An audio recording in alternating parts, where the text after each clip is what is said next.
हम सबने भगवान विष्णु के दशावतार और भगवान शंकर के 19 अवतारों के विषय में सुना है, किंतु क्या आपको श्री गणेश के अवतारों के विषय में पता है?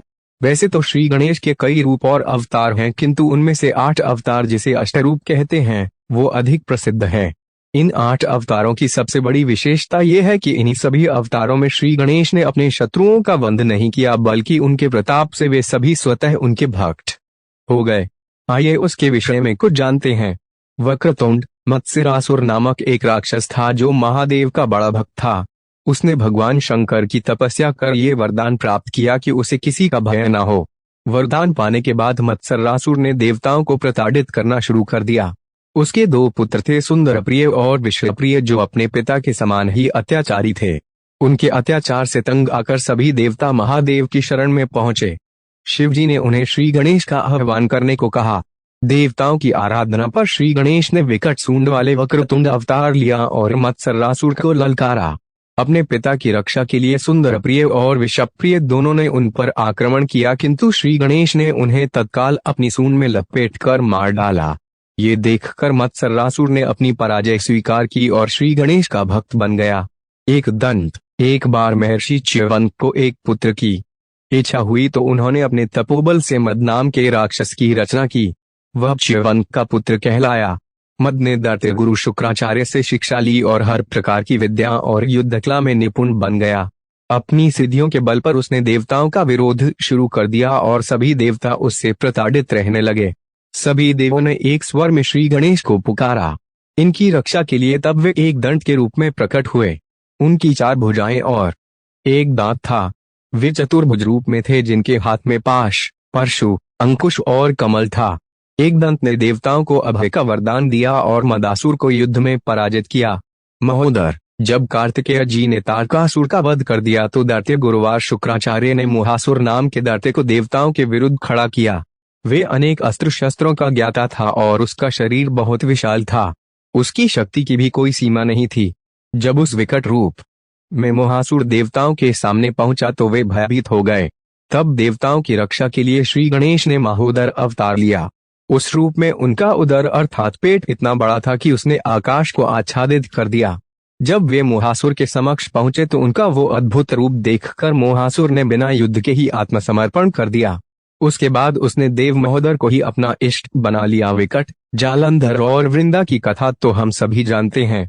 जब श्री हरि ने जालंधर के विनाश हेतु उसकी पत्नी वृंदा का सतीत्व भंग किया तो महादेव ने जालंधर का वध कर दिया। तत्पश्चात वृंदा ने आत्मदाह कर लिया और उन्हीं के क्रोध से कामासुर का एक महापराक्रमी दैत्य उत्पन्न हुआ। उसने महादेव से कई अवतार प्राप्त कर त्रिलोक पर अधिकार जमा लिया। त्रिलोक को त्रस्त जानकर श्री गणेश ने विकट रूप में अवतार लिया और अपने उस अवतार में उन्होंने अपने बड़े भाई कार्तिकेय के मयूर को अपना वाहन बनाया। उसके बाद उन्होंने कामासुर को घोर युद्ध कर उसे पराजित किया और देवताओं को निष्कंटक किया। बाद में कामासुर श्री गणेश का भक्त बन गया। गजानन, एक बार धनपति कुबेर को अपने धन पर अहंकार और लोभ हो गया। उनके लोभ से लोभासुर नाम के असुर का जन्म हुआ। मार्गदर्शन के लिए वो शुक्राचार्य की शरण में गया। शुक्राचार्य ने उसे महादेव की तपस्या करने का आदेश दिया। उसने भोलेनाथ की घोर तपस्या की, जिसके बाद महादेव ने उसे त्रिलोक विजय का वरदान दे दिया। उस वरदान के मद में लोभासुर स्वर्ग, पृथ्वी और पाताल का अधिपति हो गया। सारे देवता स्वर्ग से हाथ धोकर अपने गुरुवार बृहस्पति के पास गए।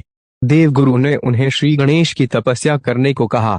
देवराज इंद्र के साथ सभी देवों ने श्री गणेश की तपस्या की, जिससे श्री गणेश प्रसन्न हुए और उन्होंने देवताओं को आश्वासन दिया कि वे अवश्य उनका उद्धार करेंगे। गणेश जी गजानन रूप में पृथ्वी पर आए और अपने मूषक द्वारा लोभासुर को युद्ध का संदेश भेजा। जब शुक्राचार्य ने जानना कि गजानन स्वयं आए हैं तो लोभासुर की पराजय निश्चित जानकर उन्होंने उसे श्री गणेश की शरण में जाने का उपदेश दिया। अपनी गुरुवार की बात सुनकर लोभासुर ने बिना युद्ध किए ही अपनी पराजय स्वीकार कर ली और उनका भक्त बन गया। लंबोदर, क्रोधासुर नाम का एक दैत्य था जो अजय बनना चाहता था। उसने इसी इच्छा से भगवान सूर्य नारायण की तपस्या की और उनसे ब्रह्मांड विजय का वरदान प्राप्त कर लिया। वरदान प्राप्त करने के बाद क्रोधासुर विश्व विजय के अभियान पर निकला। उसे स्वर्ग की ओर आते देख इंद्र और सभी देवता भयभीत हो गए।